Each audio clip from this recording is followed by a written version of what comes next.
স্ত্রীর বাচ্চা হবে, আমেরিকাতে নিয়ম হলো রুগীকে হাসপাতালে দিয়া চলে যাবে।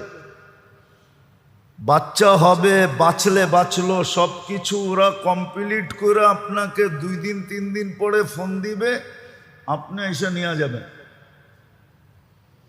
কিন্তু স্বামী তো নাছোড়বান্দা, ভর্তি করছে ঠিক, কিন্তু সর্বক্ষণ দাঁড়ায় আছে। তো সবাই জিজ্ঞেস করছে, তুই দাঁড়ায় আছিস কেন? তোরে বুঝাইছে, বল তোর শরীরের একটা অঙ্গ অর্ধেক যদি কোথাও থাকে, তাহলে আর অর্ধেক ওর সাথে থাকবে না পৃথক থাকবে? বলছে শরীর তো একটা, এটাকে তো অর্ধেক করা যায় না। তো বলে এ তো আমার অর্ধাঙ্গনী। কি অর্ধেক অঙ্গ না? তো আমি ওর থেকে পৃথক থাকি কি করে? ও তো 10 মাস কষ্ট করলো আমার বাচ্চার জন্য, আমি ওর জন্য 2 দিন কষ্ট করতে পারবো না?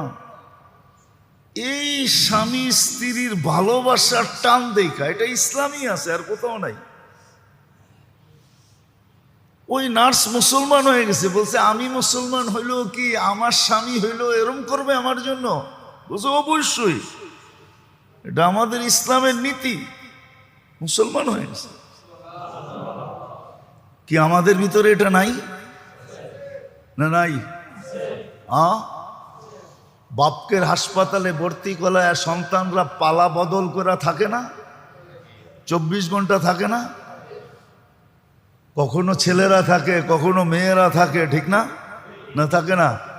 না ফালায়া দিয়ে চলে আসে, বেঁচে গেলে বাড়ি পাঠায় দিও, মরা গেলে প্যাক করে দিও, এটা বলে?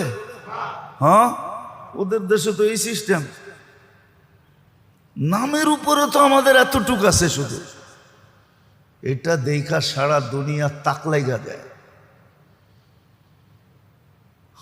শুধু নামের উপরে আছে। যদি পুরা ইসলাম থাকতো তাহলে কোরআনের কথাই সত্য ছিল, ইয়াদখুলুনা ফি দীনিল্লাহি আফওয়াজা। ডেলি হাজার হাজার লক্ষ লক্ষ মানুষ ইসলামে ঢুকতো, যদি বাস্তব ইসলাম আমাদের ভিতরে থাকতো। নাই। আজকে ইসলাম আমরা ফুটায় উঠাইতে পারি না, দেখাইতে পারি না যে ইসলাম জিনিসটা কি।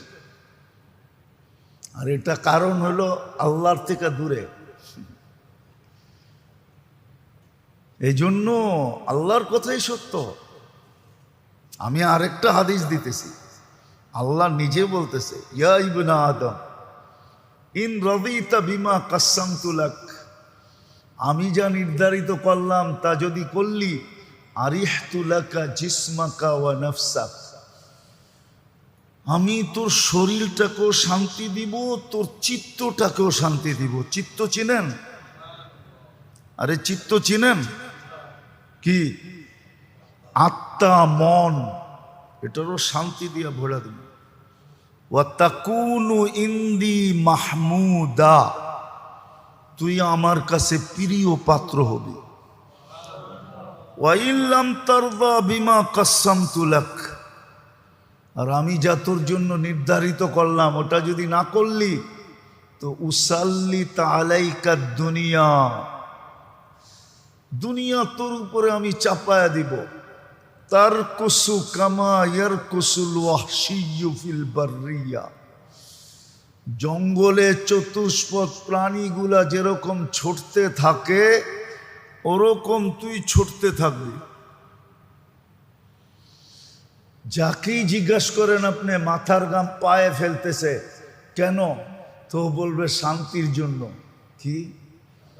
আরেকটা যদি বলি, বাত কাপড় বাসস্থানের জন্য। মাথার ঘাম পায়ে ফেলতেছে। আল্লাহ বলে দুনিয়া তোর উপরে চাপায়া দিব, জঙ্গলে চতুষ্পদ প্রাণীগুলা যেরকম ছোটে এরকম তুই ছুটতে থাকবি।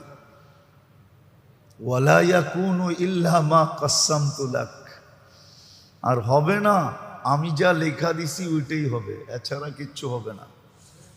আমাদের প্ল্যানের বাহিরে সুতাও হবে না। প্ল্যান বোঝেন তো?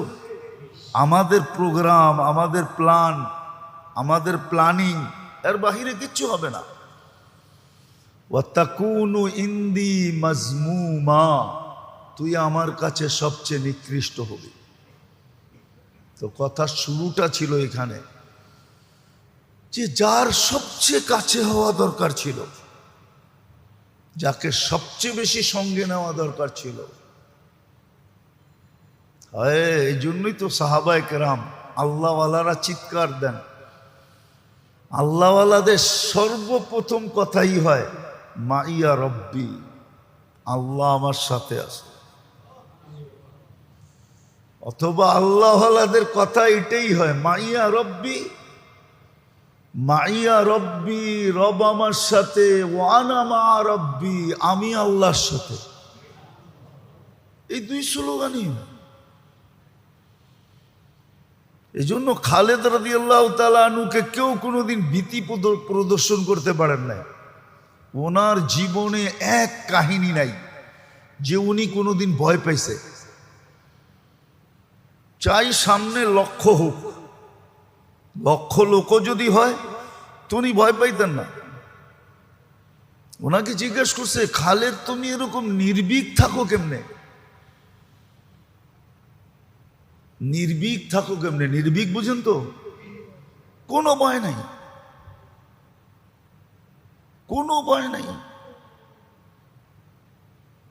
সাহাবায়ে কেরাম সবাই, শুধু উনি না, নির্ভীক থাকতেন। কিন্তু খালেদ রাদিয়াল্লাহু তাআলা আনহুটা সবচেয়ে বেশি পাওয়া যায়। উনি নির্ভীক থাকতেন। 60,000 উনি নির্ভীক একা। ওনার স্লোগানই ছিল মাইয়া রব্বি লাইসা মাহুম রব্বা, আমার সাথে আল্লাহ আছে, এদের সাথে আল্লাহ নাই। আমার মনে হয় উনি আল্লাহকে সবসময় দেখতেন। আল্লাহ যে সাথে আছেন এটা উনি দেখতেন, নাহলে এরকম দৃঢ়র সাথে বলতে পারতেন না।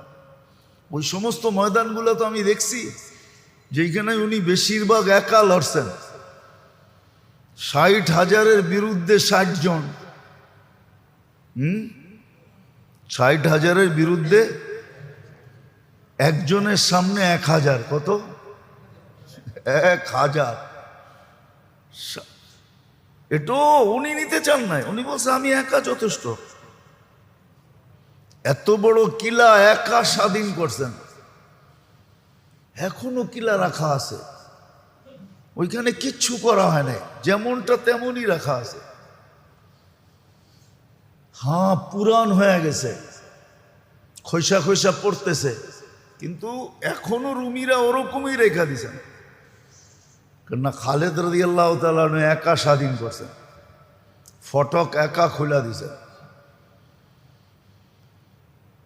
তো সত্য এটাই ছিল। আমাদের উচিত ছিল, আমাদের সবার উচিত, যুবক বলি আর বৃদ্ধ বলি, নারী বলি আর পুরুষ বলি, কিন্তু আল্লাহর থেকে আমাদেরকে দূরে সরাইল কোন জিনিস, এটাই আমাদের চলতে ছিল। আমরা দুটাই গেছিলাম, এক তো শয়তান আমাদেরকে আল্লাহর থেকে দূরে সরাইয়া দিছে, ওর 24 ঘন্টা কাজেই হলো আমাদেরকে ডুবানো। हाँ, कहना वो एटे ही बोला से हम तो डूबे हैं सनम तुझे ले डूबेंगे लाउगवियन्ना इबादका अजमाइन। যতই ভালো বলেন, যতই প্রিয় পাত্র বলেন, যতই এবাদ এবাদ বলে চিৎকার দেন, আপনি জানেন না এবাদ শব্দের অর্থ কি? আমরা শুধু বাংলায় বলি বন্দা, কিন্তু এটার ভিতরে যে কতটুক মায়া, মমতা, স্নেহ, ভালোবাসা, প্রেম, প্রীতি, আরবি শব্দ, আরবির সাথে আমাদের সম্পর্ক নাই। এই জন্য আমরা এবাদ পড়ি, কিন্তু বুঝি না। যেমন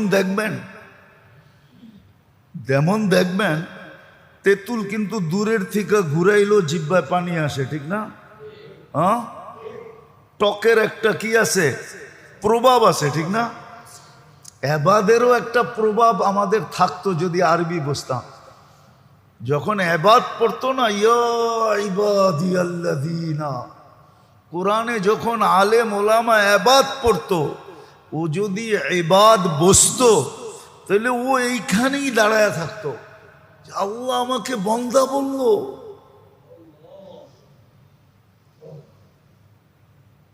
এই ভালোবাসার ভিতরে ও হারায় যেত, এইখানেই দাঁড়ায় তাকায় থাকতো।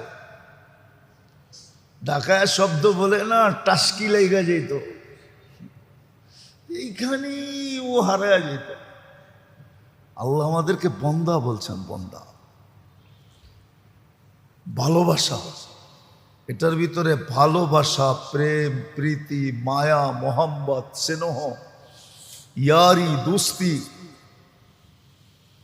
এতটুকু এই শব্দের ভিতরে আছে যেটা বর্ণনা দেওয়া, মাপ করার মতো মিটার আমার কাছে নাই। আমি বুঝাইতে পারতেছি না যে আল্লাহ এবাদ বলা আমাদেরকে ডাক দিছে।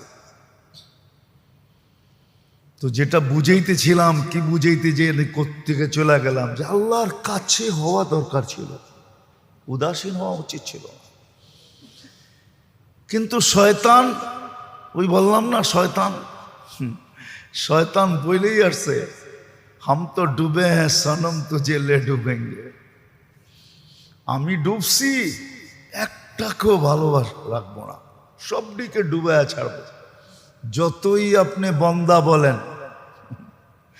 কেননা আমি ওদেরকে বন্দা শব্দটা বসতেই দিব না, কসম খোদার। আমরাও বুঝি না, আমি জানি না কয়জন আলেম ওলামা বন্দা শব্দ, এবাদ শব্দটা বোঝে। কেউ বুঝলে বুঝতে পারে, এরকম মুহাক্কিক থাকলে বুঝতে পারে, কিন্তু আমি বুঝি না এবাদ শব্দটা। আল্লাহ এবাদ বলছে, এই জন্য ও বলছে লা উগবিয়ান্না ইবাদাকা আজমাইন, আপনার সব বন্দাকে আমি ডুবায় ছাড়ব। আজকে ও সাকসেস, আমাদেরকে আল্লাহর থেকে দূরে সরাইয়া দিছে। এই মজমা প্রমাণ দিতে পারবে না যে ডেলি আমি 1000 বার আল্লাহ বলি, 500 বার আল্লাহ বলি, 200 বার আল্লাহ বলি। আমরা বলতে পারবো না, আমরা বলতে পারবো না। আমাদের পরিভাষায় নাই, অথচ আরবদেরকে দেখবেন ওদের পরিভাষায়, আমাদের পরিভাষায় আছে। আবার ঢাকাওয়ালারা বললে কিন্তু রাগ হয়ে যাবে, বলবো কথার আগায় মাথায় আবেহালা আছে, কিন্তু আল্লাহ নাই। অথচ দেখবেন আরবরা কথার আগে আল্লাহ, পরে আল্লাহ। আমরা দেখেন, আমরা যান ওই দেশে, কথার আগে আল্লাহ, পরে আল্লাহ। ওদের এটা পরিভাষায় হয়ে গেছে। বিদায় সারা দিনে যদি কথা বলে, তাহলে দেখা যাবে, হিসাব করতে গেলে দেখা যাবে ও সারা দিনে কয়েক হাজার বার আল্লাহ বলছে। ওরা এটা পরিভাষায় নিয়ে নিছেন। আপনাকে হজে যারা যায়, উমরা যারা যায়, দেখবেন আপনারে আগে আল্লাহ বলবে, তারপরে বলবে ইয়া হাজি কুদ্দাম, হয় হাজি সামনে যা, আগে আল্লাহ বলবে। ওদের পরিভাষায় আল্লাহ শব্দটা ঢুকে গেছে। আমাদের পরিভাষায় যেরকম কিছু শব্দ আছে, মানিকগঞ্জের মানুষ কথার আগে পরে বড় কইব, ভালো আছেন বড়, খাইছেন বড়। বোলার মানুষ দেখবেন কথার আগে পরে যে কইব, খাইছেন যে, কোত্থেকে আইছেন যে। কিন্তু আমরা আল্লাহ শব্দটাকে যোগ করতে পারি না। 1000 বার আল্লাহ বলে না, 500 বার ডেলি আল্লাহ বলে না, 200 বার আল্লাহ বলে না, 100 বার আল্লাহ বলে না। যুবকরা তো সারা দিনে একবার আল্লাহ বলেন, মনের থেকে একবার আল্লাহ বলল, আল্লাহ। মজা নিয়া উপরে তাকায় আল্লাহ। আল্লাহ যদি জিগায় এরকম করে ডাকস কেন, তো যেন মুখ দিয়া বলতে পারে, হায় কবে দেখমু আপনাকে। সব তো দেখা যায়, আপনাকে তো দেখা যায় না। লা তারা কাল উয়ুন, চাঁদ তো দেখা যায়, সূর্য তো দেখা যায়, তারকা তো দেখা যায়, অনেক কিছু তো দেখা যায়, ইচ্ছা করলে দেখা যায়, কিন্তু আপনাকে তো দেখা যায় না। আল্লাহ তারাকাল উয়ুন, এই চোখ তো আজ পর্যন্ত আপনাকে দেখলো না, যে বানাইলো তাকেই দেখলো না, তাহলে আর দেখলো কি? আল্লাহর থেকে দূরে সরাইয়া দিছে আমাদেরকে প্রথমে শয়তান, আর এটা তার অঙ্গীকার ছিল, সে জিতা গেছে যে হাম তো ডুবে হ্যাঁ সনম তুঝে লে ডুবেঙ্গে। দ্বিতীয়, আমাদেরকে আধুনিক জীবন আল্লাহর থেকে দূরে সরাইয়া দিছে, চাকচিক্যের জীবন। আমরা স্মার্ট হইতে যাই আল্লাহ হারায় ফেলছি, স্মার্ট হইতে যা, আধুনিক হইতে যে আল্লাহ হারায় ফেলছি, চাকচিক্যের জীবন পাইতে যে আল্লাহ হারায় ফেলছি। নাইলে এটাও জীবন হলো, আপনাদেরকে এইখানে থেকে বোঝানো যাবে না। আমরা তো মাঝে মাঝে বলি, গেলে বলি, সবাই স্বীকার করে আসলে ঠিকই বলছেন। এটা কোনো লাইফ হইল নাকি? এটা কোনো জীবন হলো নাকি যে ঘরের সবাইকে কাজ করতে হয়? সবাই কাজ করতে হয়, ডেলি কাজ করলে খাওয়ান, নাইলে খাওয়ান নাই। ওরা ভাবে ওরা বড় সুখে আছে, আসলে কোনো সুখ নাই। আমরা তো কাছের থেকে দেখি, হ্যাঁ, এই জন্যই তো আমরা তিতা হয়ে গেছি, নাইলে কবে চলে যেতাম। যদি আসলে কিছু থাকতো, চোখে দেখতাম, তাহলে কি বলেন, এত দুনিয়া ঘুরতে ঘুরতে এতদিন তো একটা না একটা দিলে লাগতো যে এই দেশে থেকে যাই। কই ছুটা তো চলে আসি বাংলাদেশে, ভাল লাগে না, কেননা দেখতেছি তো ওদের দুঃখ দেখা আমরা দুঃখে বাইরে চলে আসি। হাসার জন্য না, সত্য, ওদের দুঃখ দেখা আমরা দুঃখে বাইরে চলে আসি। নাহলে মানুষ লাখ লাখ টাকা দিয়ে যাওয়ার জন্য পাগল। আমি কি পাগল নাকি? আল্লাহ এরকম ব্যবস্থা করে দিছে, আজ থেকে না, আজ থেকে 10 বছর না 20 বছর আগের থেকে ইচ্ছা করলেই ছুটে চলে যেতে পারি। আপনাদের উন্নত দুনিয়া, আমেরিকা কন, কানাডা কন, ইউরোপ কন, ইংল্যান্ড কন, অস্ট্রেলিয়া কন আর নিউজিল্যান্ড কন, আল্লাহ কোনো বাধা রাখে নাই। আলহামদুলিল্লাহ, সুম্মা আলহামদুলিল্লাহ, চলে যেতে পারি ইচ্ছা করলে। কিন্তু ওইখানে যাওয়ার পরে দুঃখ দেখলে আমি দুঃখের ঠেলায় বাইগা চলে আসি। বাংলাদেশ ভালো, আমার সোনার বাংলাই ভালো। এটার ভিতরে আল্লাহ মজা রাখছেন, হ্যাঁ, বরকত রাখছেন। আপনি জানেন না বাংলাদেশে কত বরকত আছে? আপনি জানেন না এই মাটিতে কত বরকত আছে? আপনি জানেন না এই মাটি কত সোনার মাটি? যদিও আমরা বাহিরে যাই না, এই জন্য আমরা তুলনা করতে পারি না। আমরা মনে করি সব ভালো আছে, আমরা খারাপ আছি। না, আমরা সবার তুলনায় এখনো হাজারো গুণ ভালো আছি। আপনি যত আলহামদুলিল্লাহ বলবেন কম হবে, কম। এই মাটিটা শুকরিয়া আদায় করেন, আল্লাহ শুকরিয়া আদায় করেন। এই মাটি এখনো ভালো, মানুষও ভালো। আল্লাহ এই দেশের ভিতরে বরকত রাখছে, বরকত। কি আমি তো বলি দুনিয়ার সব বরকত মনে হয় এই দেশটাই দিয়া দিছেন। মক্কা মদিনা বাইতুল মুকাদ্দাস ভিন্ন, ওটা নিয়ে তুলনা নাই। আবার কেউ ওটারে তুলনা করেন না, ওটা বাদ, ওটা তুলনাহীন। কিন্তু বাকি দুনিয়ার তুলনায় বাংলাদেশের বরকত অবর্ণনীয়। হ্যাঁ, সুখ শান্তি সব কিছু। তো যেটা বলতেছিলাম, শয়তান আমাদেরকে দূরে করে দিছেন। প্রথম শয়তান দূরে করছে, দ্বিতীয় আমরা লোভে পড়া দূরে হয়ে গেছি, চাকচিক্যের জীবনের দিকে তাকায়া। আমাদের জন্য দুনিয়ায় ছিল সাদা মাঠা জীবন। কি সাদা? সাদা মাঠা বোঝেন? সাদা সিধা জীবন। এটা ছিল আমাদের জন্য। সাদা সিধা জীবন হলে আল্লাহর কাছে থাকতো। আর আমি গত জুমায় বলছিলাম, আমাদের ঘরের অশান্তি, আমাদের জীবনের অশান্তির মেইন মূল হলো এই চাকচিক্যের জীবন, স্মার্ট জীবন।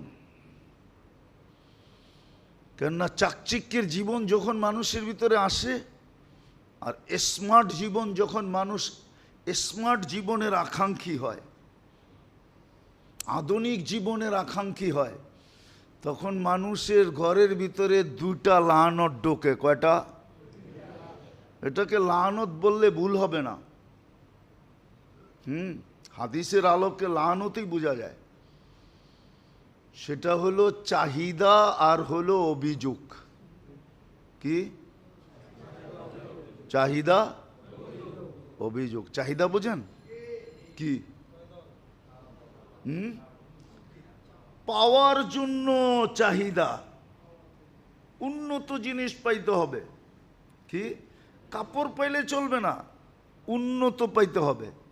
কাপড় পাইলে চলবে না, নামি দামি ব্র্যান্ডের হইতে হবে, নামি দামি কোম্পানির হইতে হবে, নামি দামি কোয়ালিটি হইতে হবে। মানে ওই জিনিস পাইলে চলবে না, খাওয়া পাইলে চলবে না, নামি দামি খাওয়া হইতে হবে। পিজা হইতে হবে, পিজা। পিজা না পিসা আল্লাহই জানে। পিজা হইতে হবে, নামি দামি হইতে হবে। সবার ঘরে, হুজুরদের ঘরেও ঢুকে গেছে এটা। কারো ঘর খালি নেই। আমাদের সামাজিক যে জীবন এখন, পারিবারিক জীবন বা আত্মীয়তা সম্পর্কের জীবন, সব অতিষ্ঠ হয়ে গেছে শুধু চাহিদার কারণে। এটা লানত। এই জন্য ইব্রাহিম আলাইহিস সালাম জিজ্ঞাসা করছিলেন পুত্রবধূকে, কেমন আছো? কয় নুন আনতে পান্তা ফুরায়, কয় পান্তা আনতে নুন ফুরায়। কিন্তু সত্য বলছে, সে মিথ্যা বলে নেয় যে একবেলা খাই একবেলা না খায়া থাকি। সে সত্য বলছে, কিন্তু এটা অভিযোগ ছিল। কি কি ছিল? অভিযোগ ছিল। আবার অভিযোগের ভিতরে চাহিদাও ছিল, আমাদের পূরণ হয় না। তো ইব্রাহিম আলাইহিস সালাম বলে গেছিলেন চৌখাট চেঞ্জ করে নিতে বলো। চৌখাট যেন চেঞ্জ করে। ছেলের সাথে দেখা হয় নাই। দ্বিতীয়বার যখন এই চৌখাট চেঞ্জ হয়ে গেছে, নতুন স্ত্রী আবার আসছেন, ওই দিনও ইসমাইল আলাইহিস সালামকে পান নাই। বলছে কেমন আছো? তো পুত্রবধূ বলছে আলহামদুলিল্লাহ, যেমন আছি ভালো আছি, বাইচা তো আছি। তো বলছে সালাম দিও আর বললো চৌখাট যেন চেঞ্জ না করে। কেন? ওইখানে শুকুর ছিল, ওইখানে অভিযোগ ছিল। আল্লাহর রসুল 30 দিন পৃথক ছিলেন, বুখারী শরীফে আছে। 30 দিন পৃথক ছিলেন শুধু চাহিদার কারণে। কোনো অযৌক্তিক চাহিদা ছিল না, যৌক্তিক চাহিদা ছিল। কিন্তু আল্লাহ বুঝেইছে এটা লানত। তো আজকে আমাদের ফ্যামিলিগত যত পেরেশানি, সন্তান নিয়া, সব নিয়া, আমারটা মানেন আপনারা? আপনি অ্যানালাইসিস করে দেখবেন, সবই দুই কারণে, চাহিদার অভিযোগ। চাহিদার অভিযোগ। আর চাহিদার অভিযোগ যদি না থাকতো, তাইলে দুটা থাকতো, শুকুর সবর। যেমন পাইতো, কাপড় পাইলেই হয়েছে আলহামদুলিল্লাহ। শরীর তো ডাকা যাবে, হ্যাঁ, শরীর তো ডাকা যাবে। কত বাড়িতে ঝগড়া হয়, সংসার ভাঙ্গা যাইতেছে। বাংলাদেশের 70% 80% সংসার ভাঙে শুধু স্বামী স্ত্রীর চাহিদা পূরণ করতে পারে না। এই জন্য সে বলছে যেই ফার্নিচার ওইটা আয়না দিতে পারে না, সংসার ভেঙে গেছে। সে যেই কোয়ালিটির সোফা চাইছে আয়না দিতে পারে না, সংসার ভেঙে গেছে। ঈদের কাপড় আয়না দিতে পারে না, সংসার ভেঙে গেছে। 80% সংসার ভাঙতেছে এই জন্য। শুধু এক আল্লাহর থেকে দূরে সরায় নাই, আমাদের জীবনটা জাহান্নাম হয়ে গেছে, অশান্তিতে ভরা। চাকচিক্যের জীবন মানুষকে আল্লাহর থেকে দূরে সরায় দেয়। সাদা সিধা জীবন, সাদা মাঠা জীবন, এটাকে আরবিতে বলে বাসাতা। সাদা মাঠা জীবন মানুষকে আল্লাহর কাছে করে, কি করে? আল্লাহর কাছে করে। আর তৃতীয় যেই জিনিসকে মানুষের কাছে আল্লাহর থেকে দূরে সরায়, তৃতীয় তৃতীয় তৃতীয় তৃতীয় এটা এতটুক ব্যাপক হয়েছে যে আমার মনে হয় এর চেয়ে বেশি আর কিছু হবে না। আল্লাহ জানে এর চেয়ে উপরে কি হবে। সোহবতু সু, খারাপ লোকের সঙ্গ। আর খারাপ লোক সবার জ্যাবে আছে। খারাপ লোকটা সবার কি? খারাপ লোকটা সবার জ্যাবে আছে। খারাপ লোকের সোহবতু সু, খারাপ লোকের। এই জন্য কোরআন হুকুম দিছে, কুনু মা সাদিকিন, কুনু মা আল্লাযীনা তাকাও, কুনু মা সাদিকিন। খারাপ সোহবত। আজকে আমাদের এই খারাপ সঙ্গ আমাদের ছেলেপেলের জীবন বরবাদ করে দিতেছে। যুবক সমাজ তো পুরো নষ্ট হয়ে যেতেছে শুধু খারাপ সঙ্গের কারণে। নারী পুরুষ সব নষ্ট হয়ে যেতেছে খারাপ সঙ্গ। হ্যাঁ, আমার কথা মানে আপনারা বিশ্বাস করবেন না। 2008-এ আমার যখন এন্টার ইউরোপ সফর চলতেছিল, তা আমাকে ফ্রাঙ্কফুর্টে একজন লোক নিয়ে গেছিল। ফ্রাঙ্কফুর্ট, জার্মানির শহর ফ্রাঙ্কফুর্ট। তা আমাকে বলছে, আপনি শুধু চুপে চাপে দেখবেন, কিচ্ছু বলবেন না, শুধু আপনাকে দেখায় নিয়ে চলে আসবো, এখানে বেশিক্ষণ থাকাও যাবে না। তো আমাকে গবেষণাগারে নিয়ে গেছে, শুধু গবেষণা চলতেছে, সারা দিন রাত্র শত শত লোক গবেষণা করতেছে যে আমাদের নবীজি আমাদেরকে নিষেধ করছেন কোন জিনিসের, কোন জিনিস থেকে নিষেধ করছেন। এবং ওইখানে রিসার্চ চলতেছে নিষেধকৃত জিনিসে কিভাবে লাগানো যায়, কোন পদ্ধতিতে, কোন টেকনিকে লাগানো যায়। শুধু এটা নিয়ে গবেষণা চলতেছে। সাকসেস। এই ইন্টারনেট ফেসবুক এই যা বলেন এগুলো সব ওইখান থেকে আসছে। ওইখান থেকে আসছে। ওই গবেষণার ফলাফল এগুলার উদ্দেশ্য হইল এটা যে হাম তো ডুবে হ্যাঁ সনম তুঝে লে ডুবেঙ্গে। সোহবতা সু, খারাপ সঙ্গ। এখন আর বাহিরে খারাপ সঙ্গে যে যাওয়ার দরকার হয় না, এখন কামরায় বসেই সারা রাত্র খারাপ সঙ্গে কাটানো যায় না? যায় না? হ্যাঁ, কাটানো যায় না? সারা রাত্র দিন 24 ঘন্টা কামরার ভিতরে বসা থেকে খারাপ সঙ্গে জীবন কাটানো যায়। আল্লাহর থেকে দূরে সরানোর তৃতীয় জিনিস হলো খারাপ সঙ্গ। এই জন্যই হুকুম দিছিলেন কুনু মা সাদিকিন। এই জন্যই হুকুম দিছিলেন কুনু মা আল্লাযীনা তাকাও। ওদের সাথে হও, ওদের সাথে সময় দাও।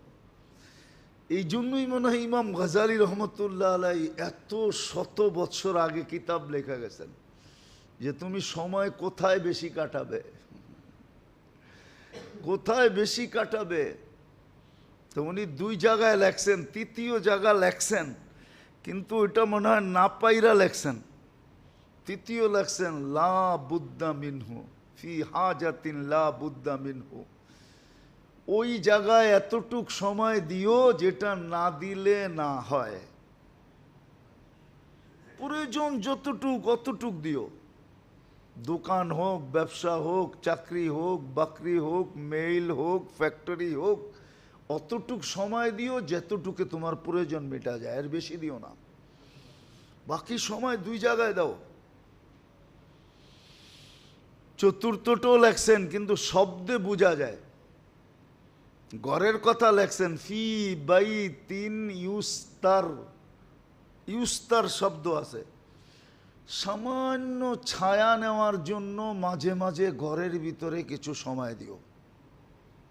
ফি বাইতিন ইউস্তার 4 জায়গায় লেখছেন উনি, 4 জায়গায়, কিন্তু 2 জায়গায় লেখছেন, কিতাবই লেখছেন।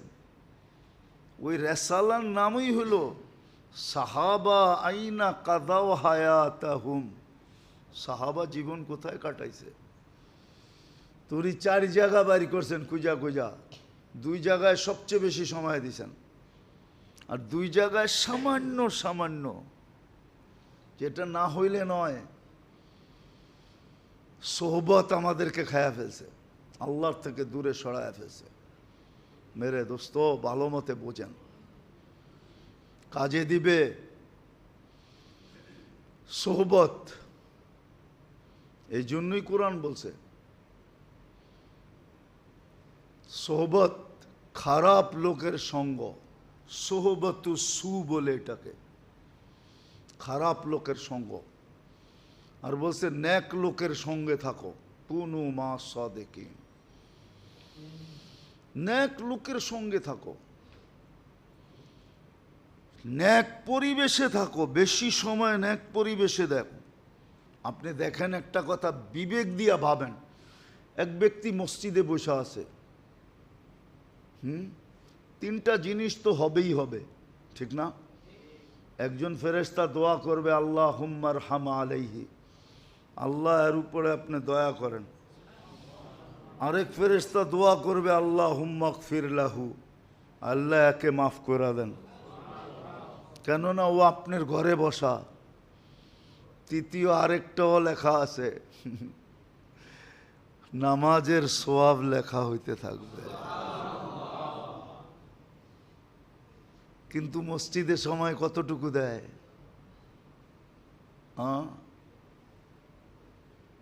বরং মসজিদে আইসা তো ছটপট করতে থাকে আর ঘড়ি দেখতে থাকে। কি কি ছটপট করে মসজিদে আইসা, যে কখন বাইরে যাবো, কখন বাইরে যাবো, কখন বাইরে যাবো। তা আল্লাহর রসুলকে আল্লাহ বইলা দিয়েছেন, আপনি বইলা দেন। যারা মসজিদে এসে ছটপট করে, এটার নিদর্শন হলো ওর ভিতরে নেফাক আছে, নেফাক। হ্যাঁ, মুনাফেক মসজিদে আইসা ছটপট করবে। মাছ যেরকম পানির থেকে উঠায় ফেললে ছটপট করে, মুনাফেক মসজিদে আইসা ছটপট করবে। মাছ যেরকম পানিতে ঢুকা গেলে প্রশান্তি লাভ করে, মোমেন মুসলমান মসজিদে আইসা প্রশান্তি অনুভব করবে, হাফ ছাইরা বাজবে, বলবে আলহামদুলিল্লাহ পড়ছি, অস্থির হবে না। এই জন্য দেখবেন একদম লোক আসেও সবাই শেষে, বাইরেও সবাই আগে, আসেও সবাই, আবার বাইরে সবার আগে। আবার আমাদেরকে বলতে থাকে, আরে মোল্লা গো কাম নাই, মসজিদে লম্বা লম্বা বলতে থাকে। হ্যাঁ, আবার কত কথা বলে, কি বেতনভুক্ত তো টাকা হালাল করতেছে, অথচ অন্য জায়গায় এতক্ষণ বয়ান করলে মাসে যেটা পাই ওইটার 2 গুণ পাইতাম। আধা ঘন্টা 1 ঘন্টা বয়ান করলে যা পাইতাম ওটা তো এখানে মাসেও পাই না। কিন্তু দেখবেন আসে সবাই শেষে, বাইরে সবাই ওই দূরে বসে শুনতে থাকে। আর বিলকুল পিওর ভাষায় বলতে থাকে, মোল্লা কখন বন্ধ করব তারপরে যাবো। রাগ হয় না? তো তৃতীয় যেই জিনিস আমাদেরকে দূরে সরাইয়া দিছে সেটা হলো সোহবাতু সু, খারাপ লোকের সঙ্গ আল্লাহ থেকে দূরে সরাইয়া দিছে। হায় ইস ঘর কো আগ লাগি হ্যায় ইস ঘর কে চেরাগ সে। বুঝবেন না তো উর্দু? জানি না বুঝবেন কি বুঝবেন না। বুঝবেন? इस घर को आग लगी है इस घर के चिराग से। আমাদের জীবনে আগুন লাগছে আমাদের হাত দিয়েই। কোরআনও বলে জহারাল ফাসাদ ফিল বাররি ওয়াল বাহর বিমা কাসাবাত আইদিন নাস। তোমরাই তোমাদেরকে ডুবাইয়া দিছো। এই জন্য চলেন তওবা করি। আবার যদি সুযোগ হয় তাহলে বলবো যে খারাপ সঙ্গের সঙ্গতে কি হয়, ব্যক্তিগত জীবন থেকে নিয়ে শেষ পর্যন্ত কি ক্ষতি হয়। আর সোহবতুস নেক সঙ্গের দ্বারা কি হয়, আর আল্লাহর কি হুকুম। আল্লাহর হুকুম নেক সঙ্গ। আর যে যার সাথে সঙ্গ হবে, এই জন্যই তো সাহাবী হাসতেছিল। আল্লাহর রসুল বলে এত ফুর্তি কেন, আমার তো চিন্তায় ঘুম আসে না, তুই এত হাসস কেন? একটু আগে কি বললেন? একটু আগে কি বললাম? একটু আগে না বললেন আলমার ও মান আহাব্বা, কিয়ামতের দিন ওর সাথে উঠবে যার সাথে সঙ্গ আর ভালোবাসা। তো আল্লাহ রসুল বলে এটা তো বলছি তো ঠিকই বলছি। বলছে তাইলে আমার চিন্তা কি, আমার সঙ্গ আপনার সাথে, ভালোবাসাও আপনার সাথে। কিয়ামতের দিন আপনার সাথে উঠবো, আমি চিন্তা করবো কেন? আমি তো ফুর্তি ফুর্তি ফুর্তি ফুর্তি ফুর্তি ফুর্তি।